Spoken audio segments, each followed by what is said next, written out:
Hi there, everyone. It's me, Jupiter. And yeah, welcome to another Ghost Town Pacific. This is the last of the recordings that I have personally listened to. Like I said in the first episode, I am an extremely busy woman, and frankly, I just don't have time to dig through all of this. It's a lot of files. From this point on, I'm not going to have listened to them before I put them out. So, uh, I'm not going to be able to provide a whole lot of insight. But if I'm being honest, here, I'll provide my theory. I kind of think these are all just fakes. I think that Juno, whoever they are, just made this. Made this whole thing. Just made it up. For fun. I mean, come on, the audio files have sound effects in them, which is completely impossible if it was just a raw recording. And the transcripts include Juno's lines. I mean, it's all fake, as far as I'm concerned. But I don't know. Maybe there's some deeper truth that I just don't know, and you know what? I'm okay not figuring it out. I'm okay not knowing. So this one's for y'all. If you want to dig in more, go at it. Oh, and I just want to go ahead and thank Duck, Aspen, and Nerd Holistic for providing support over on our Patreon. I would highly encourage everyone to go check out our Patreon at patreon.com/mushroomstation. It would really, really help us out. If you were able to provide financial support, you are supporting this little adventure and the other shows on the network and our future growth. So I would highly encourage you to go check it out. There are some very fun tiers. Our Discord is a lot of fun. The $20 tier gets you a commission from me. I am just very excited about it, and I hope you are too. So go check us out over at patreon.com/mushroomstation. All right, I'll let you get to the recording, and have a good one, all right?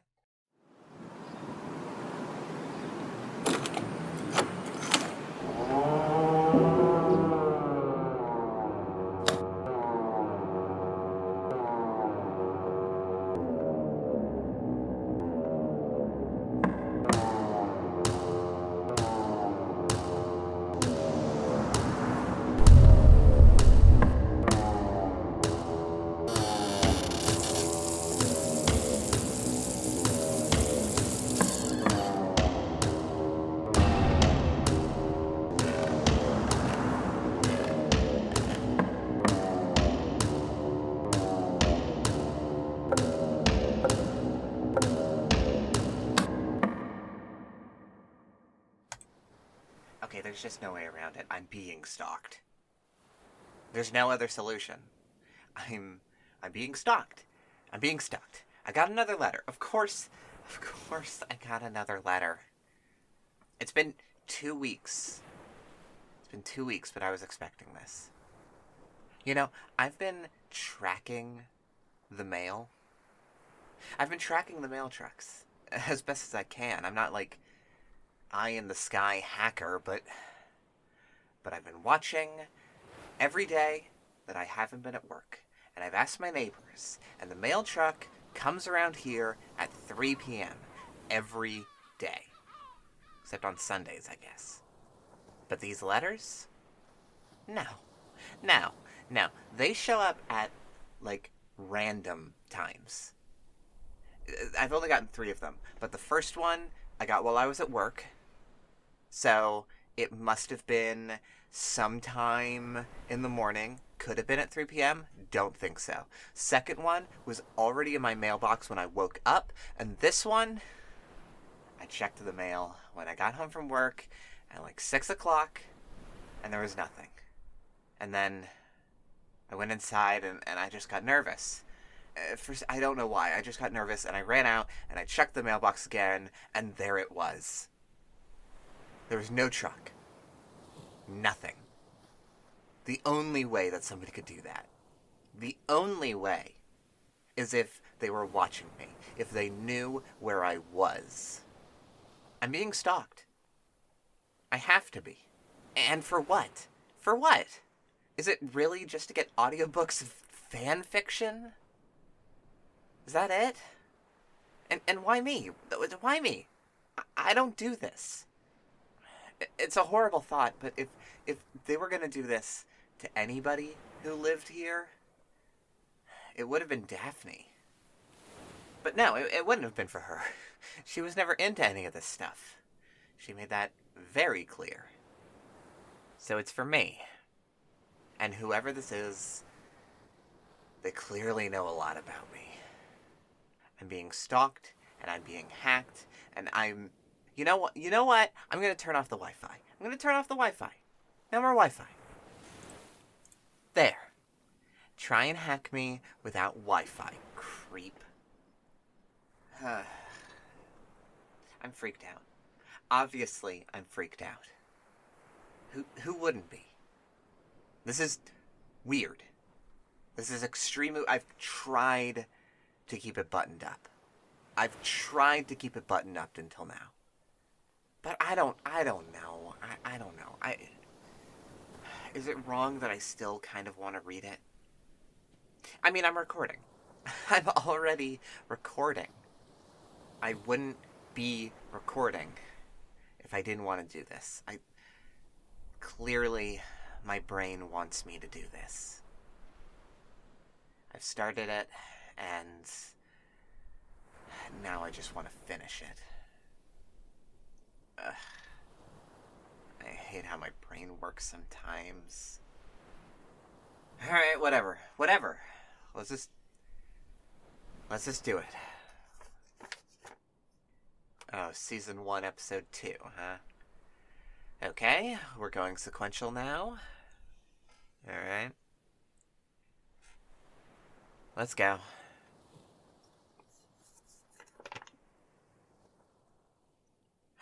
Alright, everybody, we're rolling. Get your pants on. If you insist. I'm wearing shorts. I'm also wearing shorts. Cosmo, hit it. Sure. Welcome everybody to Ghost Hunt Pacific. I'm Cosmo King. I'm here with Fatima Varma and Micaiah Cook. What's up, nerds? Hello. We're at the Argall house, named after Josephine Argall. This house has been abandoned since 1936, and honestly, it shows. This house was built sometime around 1880, and frankly, with the construction, that veranda was always going to collapse. Especially without a solid foundation, which I'm guessing this place absolutely does not have. Cosmo. Oh, right, sorry. Josephine apparently lived by herself, and no one ever really saw her leave the house. She arranged for groceries to be delivered and just lived off her deceased father's money for her whole life. I guess she did decorate the outside of the house in some way, though, and people would see lights turn on and off like normal as she moved around. Stories are kind of hard to come by. I talked to some of the neighbors. The older ones remember her. Apparently she was a big fan of garden gnomes, so everyone noticed when they went missing. Yeah, that's what freaks me out. Apparently one night everything she owned just disappeared. No one saw it happen, I guess. At least no one we could find. But one morning, Josephine and everything she owned disappeared. Some people say she moved away in the night, but no one is really sure. I don't think the Oinkers even investigated. I'm not sure that anyone really knew what to do. She didn't have any friends or living family, as far as I heard. No one in the neighborhood knew her. A lot of them didn't even know her name. She had a nickname, but it was pretty rude. Poor girl. She was 68 when she disappeared. Poor woman, then. She shouldn't have been treated that way. Unfortunately, we don't know much else about her. I don't know why she lived such a solitary life. Maybe she enjoyed it, but I think having friends is important. Well, lucky I found you all then. Cosmo? Sorry. Cut that. Stop hugging me. Not after that. Yeah, you need a moment. Let us know when you're ready again. I'm good. I can take over if you want. Yeah. Thank you. You're welcome, King. Okay. We might not know much about Josephine, but hopefully we can figure out more in our investigation. Maybe we'll find clues to where she went and we can make a documentary about what happened. We could become investigative journalists. Are we ready to head in? Is everyone wearing steady shoes? It looks pretty dangerous, and I don't want anybody stepping on glass. I've got my steel toes, so I'm sure I'll be fine. Cosmo? Do Chuck Taylor's count? No, but we'll make it work. We're not following any safety guidelines, are we? Not as such. Ideal. Well, now you got me thinking about broken glass in my feet. It'll be fine, Cosmo. Let's go! Flashlights on, everybody. We're gonna go in through the front door. We don't know the layout, so stick together and call out any dangers or interesting things you see. Aye, aye, Captain. Sure. Okay, sure. Okay, let's go. Okay, so there isn't really a door so much as there's a door frame. So many wild animals could be in there. Maybe we'll see some deer grazing on trash. Watch out for possums or skunks. If I see a skunk, I'm just gonna fart harder. I doubt it. So, here we are in the main room. Foyer. That's close enough. It's honestly hard to tell what anything is when it's all collapsed in on itself. Like, okay, we've got stairs going up, although upstairs looks inaccessible with all that rubble. A little hallway going past the stairs to a door in front of us, and 2 doors on the sides. It's kind of cramped, and frankly, it's trashed in here. We got all the classics. Broken windows on the front wall, dust and cobwebs, crumpled drywall. Micaiah opens a side table drawer next to the stairs on the left wall. Hey, watch out for that broken lamp.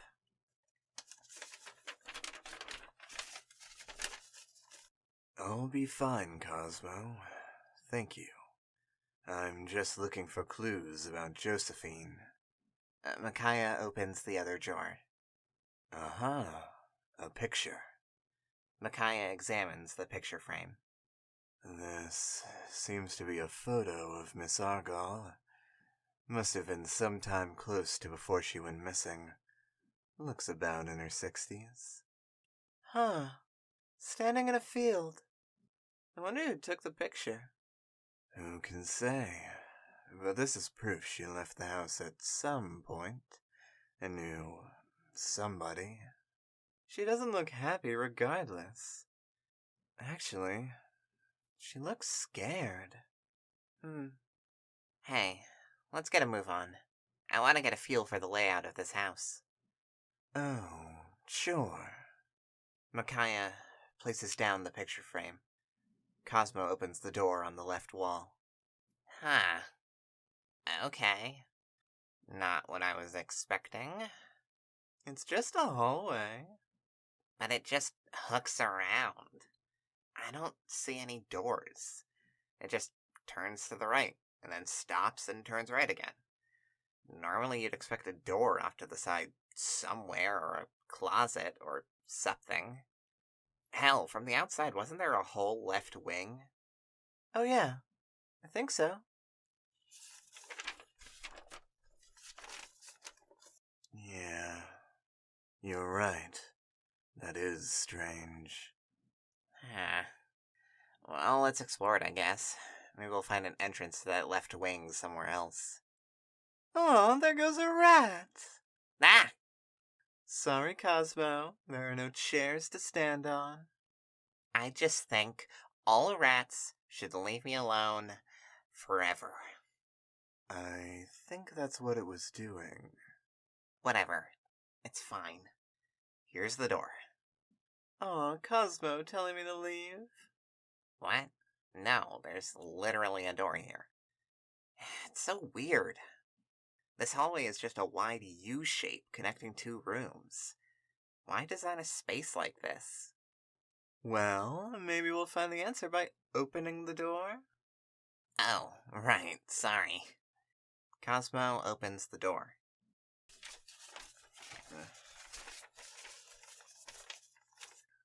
Wait, what? This doesn't make any sense. It's the same room we were just in. That's impossible. Guys, look out the windows. That's the outside. No. Cosmo slams open the front door. What? That's the room again. Wait. No, it's not. It's different. Look, the drywall in this room isn't nearly as collapsed as in that room. This room is less ruined. What? Are you saying that this room is... what? In the past? I have no idea. Hold on, I want to try something. Stay here, look through the windows. Fatima walks through the door and closes it behind her. What? Okay, Fatima, it's just the outside. Somehow. Fatima! Fatima, can you hear us? Open the door. Okay. Micaiah opens the door. Did you see me? No, nothing. Didn't you hear us shouting? What? No, I couldn't hear anything. What? Cosmo, stop saying that. Sorry, this is just impossible. Do we keep going? Yes. Yes, we have to know what's going on here. I'm with Cosmo. This is uncharted territory. Okay, I agree. Should I use the Spiricom? Oh, right. Our equipment. I failed to see how temperature will tell us anything about this. Well, hold on.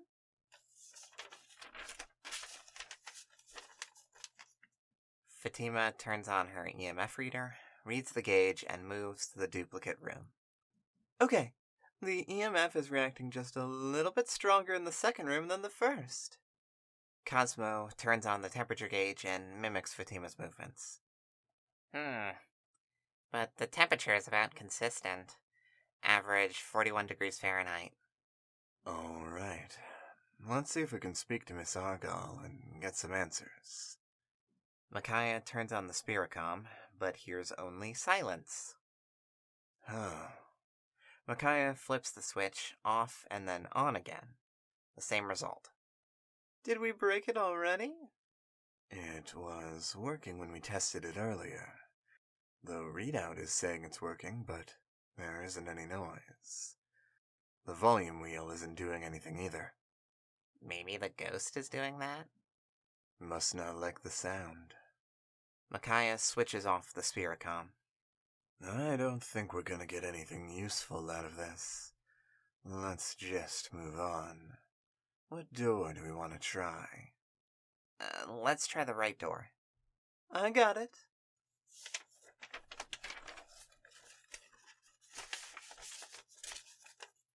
Fatima opens the door on the right wall of the duplicate room. Another hallway. Like a mirror of the other one. But it doesn't go back to the first room. It only goes deeper into the house. Oh, I want to try something again. Fatima closes the door in front of her and runs back to the first room. She walks through the right door and closes it behind her. Moments later, she arrives through the door in the second room. Okay, look. The hallway now goes back to the first room. The house changed. What is going on here? Try closing the door and opening it again. Okay. Fatima crosses into the second room, closes the door, and immediately reopens it. This is... Now the hallway is going the other direction. So, the house is changing depending on where you enter, all leading deeper into the house. Whatever Josephine is doing, I think she wants us to go on. There's something to find here. Will we be able to leave? When we're ready. Okay, let's go. Wait, what? Okay, all the dialogue just stops for a while. Like it's just this like big block of text. Like narration or whatever. Okay. Sure. Cosmo, Fatima, Micaiah, and Yijun all walk into the hallway through the right door. The different hallway. The snake. This hallway is different from the last. Less dilapidated. The walls have more color to them. More life. The wood still creaks under their feet, but perhaps it always did that. The lights flicker, faintly. Fatima does not think to check her toy. She is right not to. Cosmo, Fatima, Micaiah, and Yijun arrive at the door at the end of the hallway. It welcomes them, coldly. Fatima disrespectfully turns the handle with an eagerness that leaks through her gloved fingertips. They open themselves into the room again. They silently examine the elements of the room, searching for inconsistencies with the previous incarnation. Fatima observes the windows, once again showing the outside. It reflects a different time. She opens what would be the front door and sees into the previous 2 steps, all the way to the front door she came in before. She does not express her excitement over this information. Cosmo notices the stairs. The wood still collapsed, its shards like sleeping teeth already satisfied with a meal. However, Cosmo's path is less impeded, which he views as a positive. Progress. He could not be more wrong. He makes a mental note of this. Micaiah remembers the picture frame. They walk to the side table, seeing the table... They walk to the side table, seeing the table lamp no longer shattered on the floor and instead placed right where they imagine it should be. There is no bulb. Micaiah opens the right drawer, remembering the placement of the picture frame. They find what they are looking for, and break the silence. The picture is different. Cosmo and Fatima walk up to the side table. Yijun adjusts the camera to reframe on the action. He will always miss something. Oh, yeah. Creepy. Josephine looks the same, just younger. And that looks like that might be her dad. But who's that behind them? There's someone way in the back staring right at the camera. It's hard to tell. Words fail, as they always do. Micaiah places down the photograph and moves towards the door past the stairs at the back of the room. Cosmo, Fatima, and Yijun follow without direction. None of them knows how deep this goes. Cosmo thinks that they must have already hit the end of the physical dimensions of the house. Fatima is ignorant to such concerns, only thinking of the possibilities. Micaiah opens the door, confident as to what they'll find. They are right. The room, again. Electricity buzzing with cheap wiring. The stairs collapsed long ago. Cosmo, Fatima, Micaiah, and Yijun examine it with less care than the last. They think they have it figured out. They do not. They are beginning to become satisfied with their meal as well, but greedily hope for dessert. Cosmo, Fatima, Micaiah, and Yijun push past this room with swiftness, uncaring. They want something new. They find it. Micaiah opens the door at the back of the room, confident they will be able to speak to it. They never will. Cosmo, Fatima, Micaiah, and Yijun enter the last version of the room they'll see. It is dark and red. Paint marks drag against the floor near their feet and the walls near their heads. The markings are shaped in a way that seems incomprehensible to them.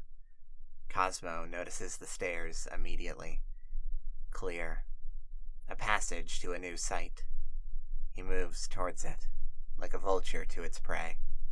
The group begins to climb the stairs when Fatima stops and turns, seeing the paint for what it is.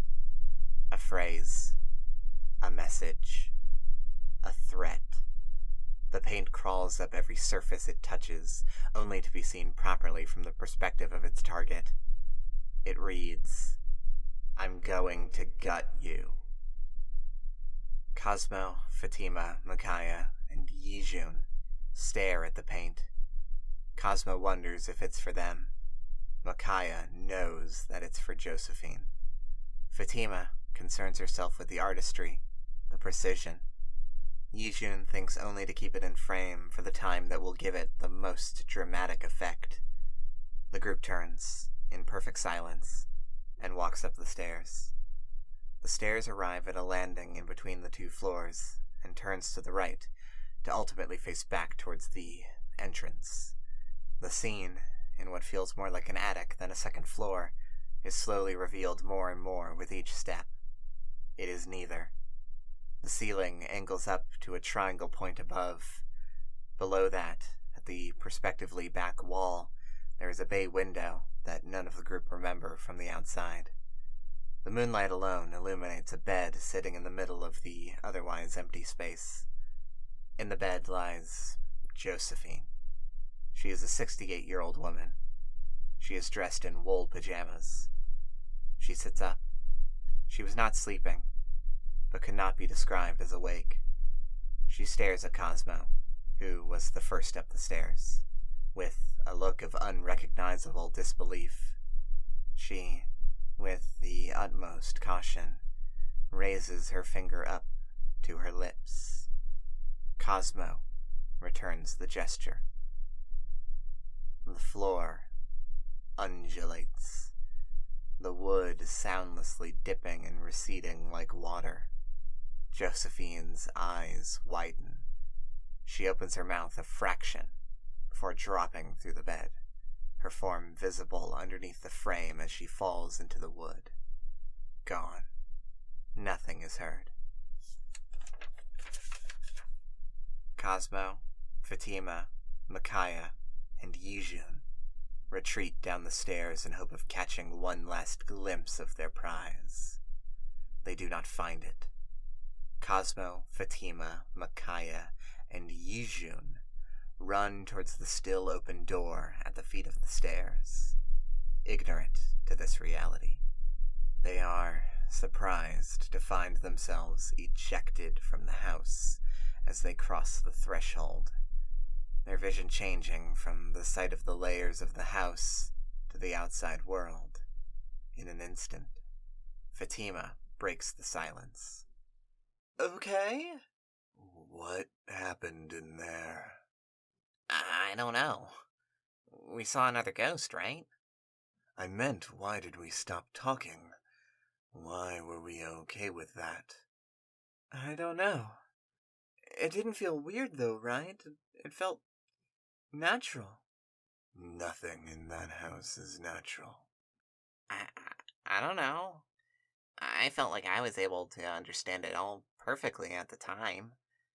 I could hear you three without hearing you, if that makes sense.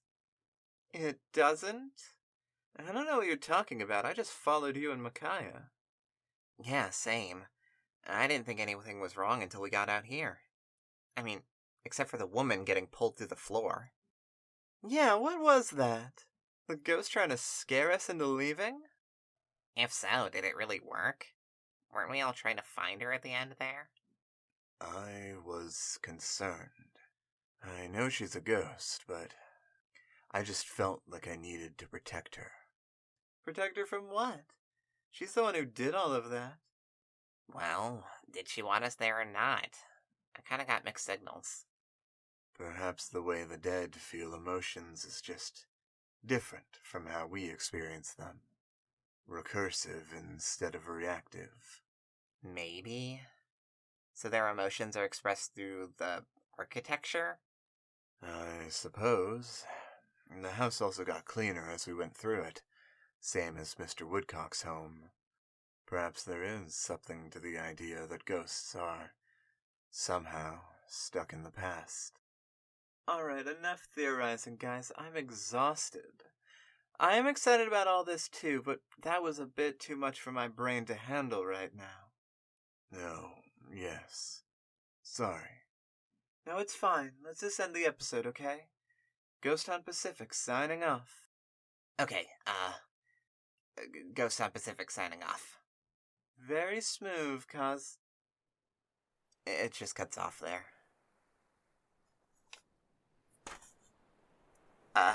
Okay. Okay. What was that? No, what was that? What was that? Why was it written like that? Why was any of it like that? Why have them walk... They walk into this house, and then what? The narration just takes over? This isn't how subtitles work. This isn't how stage direction works. This isn't how anything works. Am I supposed to believe this? Am I... Oh my god. What's the point? It sounds like the stage direction, or whatever you call it when it's in TV. It sounds like a fully other character. Why?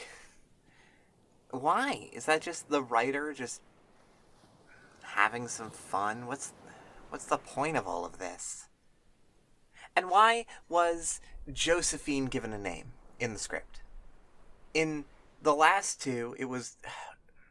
What? Intercom and manifestation? But no, in this one she gets a name. We knew the last guy's name. Why wasn't the last guy called Mr. Woodcock in the script? No. It's a manifestation. Now it's Josephine. What does it matter, I guess? Whatever. I will say, though, seems like Micaiah uses they, them pronouns.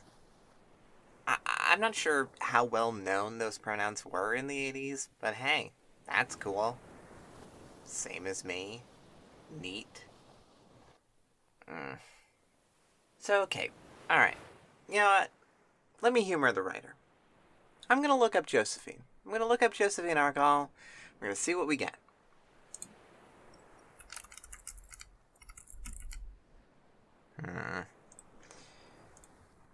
Okay, the best I can find is a Deborah Josephine Argall Darling. That's quite a name. Deborah Josephine Argall Darling. Wow.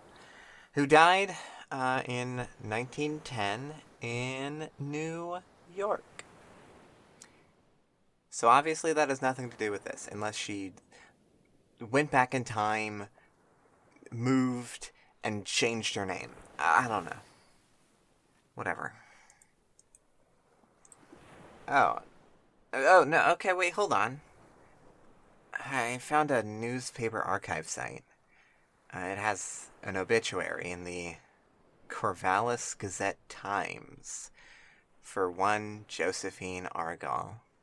It has a lot of the same details.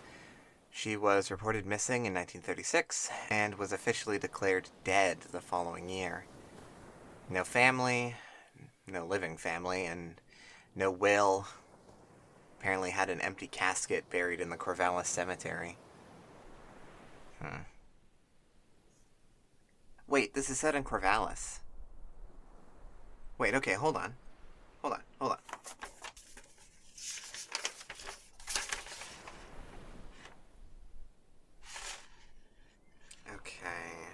Oh, okay, they said the last house was at 1436 Cherry Drive.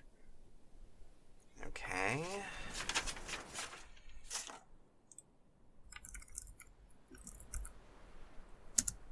Okay, well, I'm not finding the house on Google Maps, but I found the street.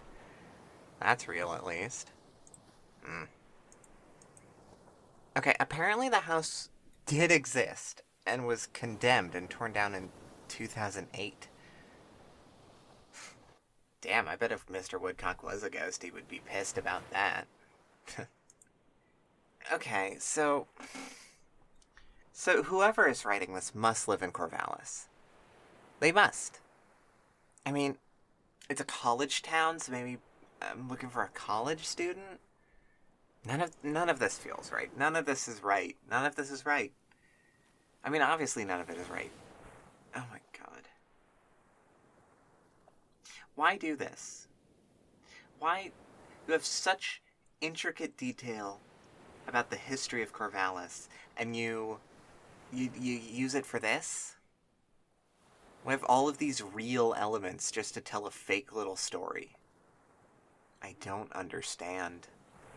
I don't understand. I am worried, though.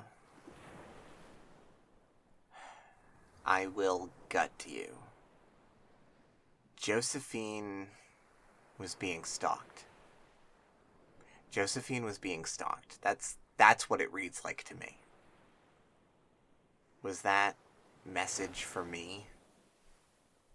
Is this all for me? I will gut you.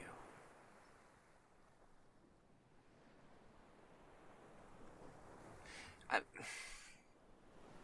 gotta go to bed. I don't know if I'll sleep, but I gotta try. Whatever. End recording.